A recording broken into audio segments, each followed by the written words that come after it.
Yeah, hi. Alrighty, ladies and gentlemen, it is time for your for your early morning, sort of late out of date NXT Takeover War Games. I'm not sure if it's a takeover. Is it considered a takeover? Whatever. War Games review. I did watch the show last night while doing some schoolwork, so I mean, it is what it is. Um, yeah. I didn't review it last night because I was focused on the schoolwork. So now I'm doing the review. Um, Wherever Coca-Colas were fucking drinking my Nissan, aspiring to make some bitches go oh shit. What did I thought about the show? It was alright. I don't know. I'm not a big fan of. I mean, even before the old NXT, I was not a big fan of because it's really smarky indie shit. But, it's fine. It was a fine show, I guess. So we'll talk about it. Let's talk about the, yeah. Let's talk about freaking NXT 2.0 there. Let's talk about the show. Apparently it was a big week of wrestling. The NWA had their pay-per-view, 20 people were like there and no one fucking watched it, whatever. And AAA happened and whatever the fuck. But anyways, so NXT WarGames kicked off with the women's WarGames match. Team Dakota, Team Kaylee Ray, Cora Jade, Raquel Gonzalez, and Io Shirai defeated Toxic Attraction and Dakota Kai. I don't know. The match was whatever. It wasn't the worst match, but like, the thing is, the match, like my problem is, first of all, I don't think that they need to do War Games with the women. And again, I'm like, I want to see how women doing hot shit instead of stupid wrestling, but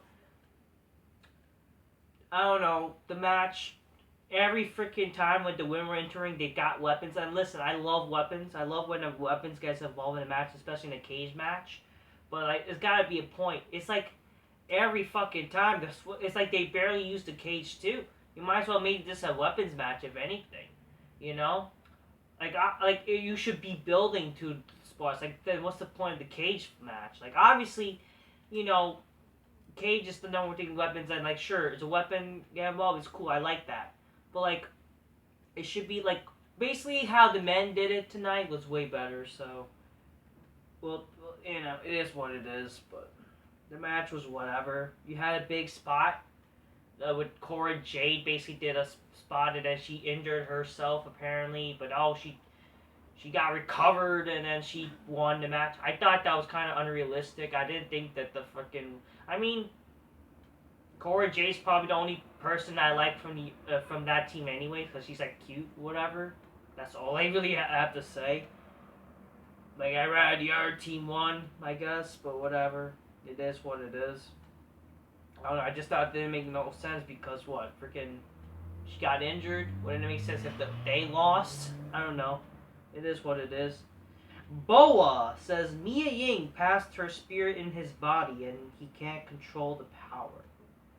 I don't care. It's supposed to be some freaking, dark voodoo shit. It's supposed to be some special, like, Undertaker type of shit. No, it's not gonna work, unfortunately, in this day and age. Especially with a guy named Boa and the kind of character this is.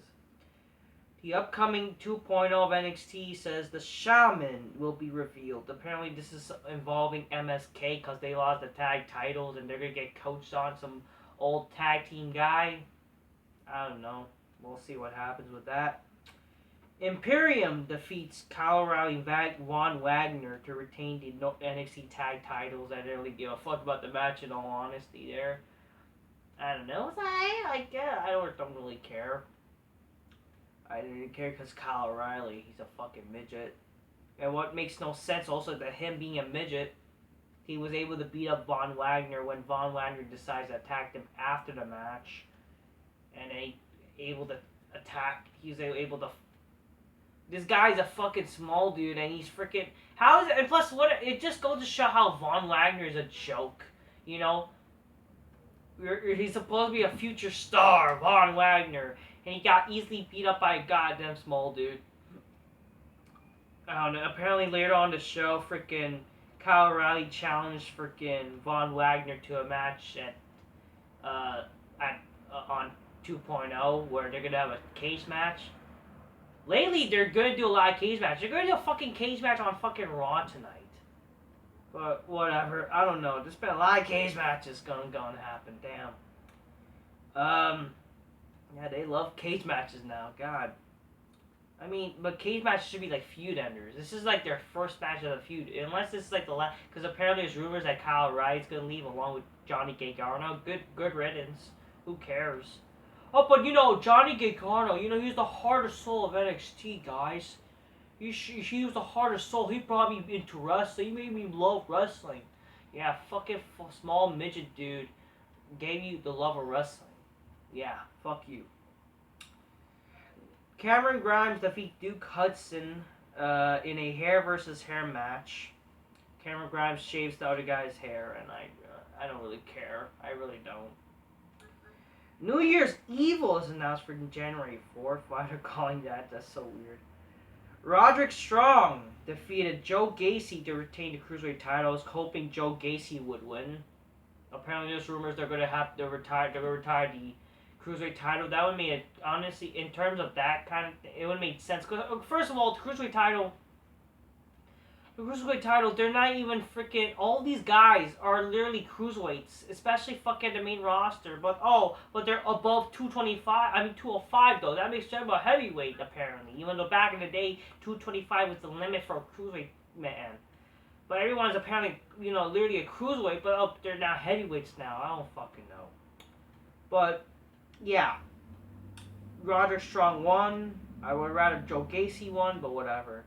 Throughout the show, we saw this guy named Ikemian Jiro. He says he style strong. Instead of strong style, I'm style strong. And then I gotta go take a shit after eating. I don't know. This is literally a gay Japanese guy. Because they showed him showing his underwear. It was like in that fucking debut of NXT 2.0 where, yeah, like where that wedding segment. And he was like freaking in his underwear. I don't know. Unless it's supposed to be some funny thing, whatever. But like, I don't even know. I don't know. Yeah, Kyle O'Reilly challenged Von Wagner in the steel cage match. That happens. And the main event, Team New School, aka the 2.0 team, defeated the Black and Gold brand. So yeah, Braun Breaker, Tony D'Angelo, Carmelo Hayes, and this guy named Duke Hudson. What is his character? Why should we pretend to care about that guy? Defeated Tommaso Ciampa, Johnny Gargano, Pete Dunne, and Eli Drake. The match was not that bad actually. The match was pretty good. First of all, I need to fucking say that. I should have said this earlier. This whole WarGames thing. Okay, the freaking female WarGames, like freaking, it was cool, sure, the big spot splash, whatever, it was fine. But here's my problem. This is supposed to be WarGames, I get it, sure, same kind of rule thing, but like, a WarGame's supposed to have a roof. How come does AEW, with their stupid fucking shit, they can have a roof, but not fucking NXT? Even the WarGames in WWE, why don't they have a roof? If anything, it's literally a giant steel cage match. But if you escape the cage, you'll forfeit. Dad, you know how retarded that is? That shouldn't be a thing that you forfeit the match if you escape. You know what I mean? Like, I wouldn't mind, like, unless, like a WarGame, sure, but it's not even WarGames, which I don't even mind if they escape the, but apparently they get disqualified, even though it's no disqualifications. But whatever, it's not as WarGames, man. They should have a roof. I don't know, just if AEW can do it, why not this company? That's something I will praise about AEW. They have a good, better WarGame style match, sure. And I don't mind pinfalls, But like, whatever. Um, the War Games for the men was good though. It was pretty cool. I understand like in a shirt, if you without the roof, you get to jump and whatever. But like, I don't know. You could apparently they can still jump freaking from the War Games in AEW. So like, I don't know, just make something like that. But like, I don't know.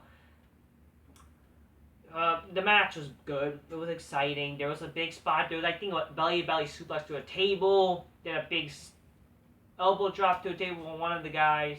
And then fucking Braun Breaker speared Tommaso Ciampa through another table.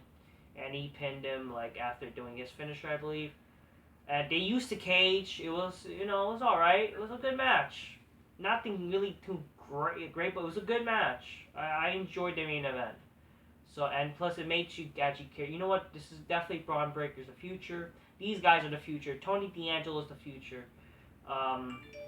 Even freaking Carmelo Hayes. I don't really give a fuck about that guy really, but he's something. Yeah. Freaking Samuel. What was that guy? Freaking Dexter Lumis, aka Samuel Shaw. Lee actually returned. If they made this match like 5-on-5, it wouldn't have been that bad actually, because they had like the Carmelo Hayes' manager or whatever. But overall, the match was not bad. And yeah, so the new school won. How the old win with the new basically. But the problem is like you got smart, so fuck the 2.0 man. Like even though these guys are literally like the future, like this is. What? Like, wouldn't it make sense? Like, then you're gonna complain, oh, they're burying talent. What, are you really that, like, these people are hypocrites. Like, if you really love these guys, these guys, why didn't you give a fuck about them when they were competing with AEW shit? You know what I mean? You gotta complain that, oh, the new guys won and blah, blah, blah. And, like, you guys be like, oh, why are they burying young talent? But, like, now, oh, but these guys, they're blah blah blah, like, all this bullshit. Like you guys fucking never happy. If you really like them, why didn't you fucking support them around the time AEW was a thing and you guys were bashing them? Just saying. But overall, I thought the main event was good, so that was alright. So this show was alright. It was whatever. Definitely better than a typical NXT show. So it was alright. And yeah. Looking forward to hopefully Braun Breaker winning the title. It's definitely what's the ideal thing to happen.